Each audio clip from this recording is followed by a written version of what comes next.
Finance Minister Nkosazana Dlamini-Zuma is at the Wild Coast in a bid to step up government's district development model. She is leading a series of stakeholder engagements which will focus on the development of the Eastern Seaboard, spanning the Eastern Cape and KwaZulu-Natal. This development incorporates 4 districts and 17 municipalities situated along the 600-kilometer coastline between eThekwini and Buffalo City municipalities. SABC News reporter Nkululeko Nyembezi is covering this story for us. He joins us now live. Nkululeko, very good morning to you. A beautiful part of the world, the Wild Coast. Talk to us about this development in the area. Yes, thank you very much, Brian. It's a very beautiful coastline here in the Eastern Cape. In fact, it connects the Eastern Cape and KwaZulu-Natal. Minister of Cooperative Governance and Traditional Affairs is here today just to engage with traditional leaders and business sector as well as other stakeholders, because you remember that tomorrow the President of the country, Cyril Ramaphosa, will be in KwaZulu-Natal at Ugu district municipality. So, Ugu is just a bordering district municipality that it borders the Eastern Cape and KwaZulu-Natal. So the president will be in this part of the country. So the minister is here today just to engage with the stakeholders. You remember also that there's a lot of the much talk about the smart city and the development in the coastline. But to get more information about this engagement, I'm now joined by the minister herself, Minister Dr. Nkosazana Dlamini-Zuma. Minister, this is very important for the people of KwaZulu-Natal and the Eastern Cape, as well, especially that you are combining 4 district municipalities in making sure that at least this district development model becomes a reality. Yes, thank you very much. We are indeed here to engage with the stakeholders in preparation for the President's visit. As you know, we are combining this development region with 4 districts, mainly along the coast, but there is Herikwala, which borders with 2 of the coastal districts. Part of the reason this place was chosen is because it has, between the Eastern Cape and KZN, we have 8 of the 10 poorest districts in the country. So if we want to tackle poverty, unemployment, underdevelopment, inequality, that's where we should be concentrating on. The other 2 districts are in Limpopo. But also, South Africa has a long coastline, and this is part of that coastline. The coastline is a very big and important economic frontier, but we haven't really taken advantage of that. This economic frontier here has not been explored, except for a few tourism, infrastructure, hotels, and so on. We haven't done much.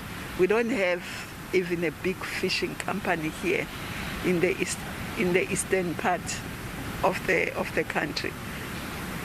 We are not building boats. We're not doing anything. So, but also the land here is very fertile, so we can grow a lot of things, but grow and process. So there is a lot that we are envisaging here, but it's important that we engage the stakeholders, the traditional leaders, the business, and all the other government departments and the 2 spheres of government, the provinces and the districts, so that when we go to the communities now, we'll go with one message, all of us. And that's why we've been trying to consolidate this message amongst all of us.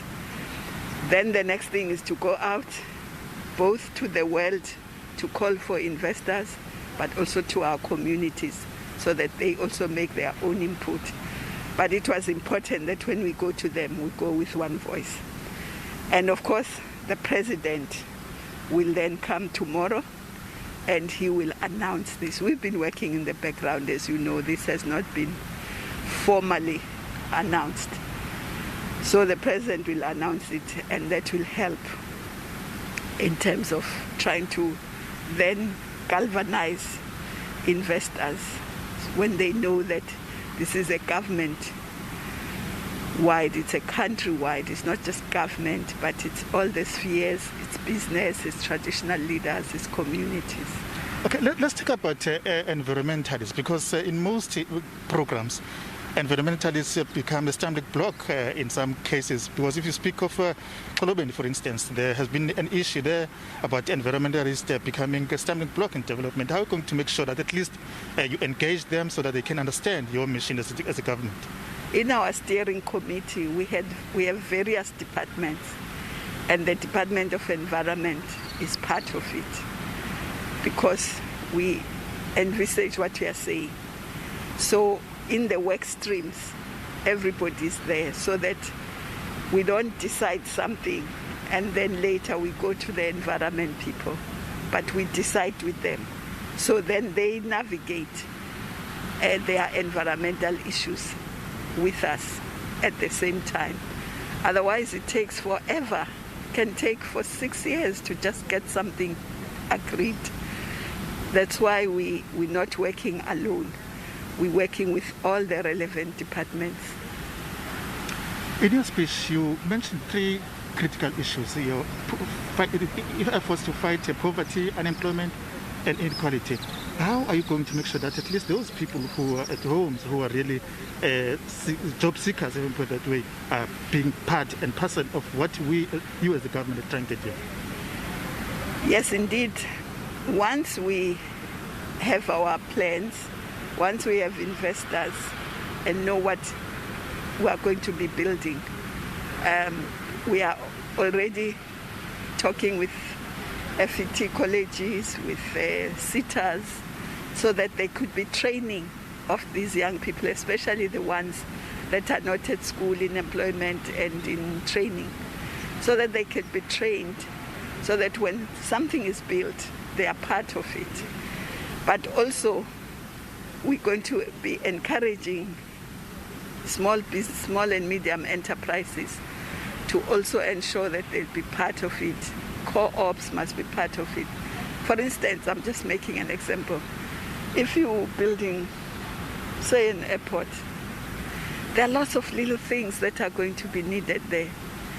Shouldn't young entrepreneurs be there to supply toilet paper, to supply whatever needs are there, rather than just always the same big companies, so that the people locally prosper as the city gets built.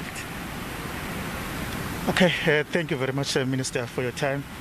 There you have it. That was Minister Dr. Nkosazana Dlamini-Zuma just outlining some of the issues that will be really, that people will benefit out of these projects. But it's very interesting because there are 2 district municipalities from the KwaZulu-Natal and 2 district municipalities from the Eastern Cape. That is OR Tambo, Arfrenzo, and from KwaZulu-Natal is Ugu and Herigwala. It's very interesting. She's saying that people will benefit a lot in terms of job creation, and these programs will also fight, will push back the frontiers of poverty and create jobs, and also deal with the issue of inequality. Back to studio. Yeah, that's the key, isn't it, Nkululeko? Job creation, given the current climate that we're under and the current issues that we're grappling with here as a country. Appreciate you reporting. Nkululeko Nyembezi live for us there. So African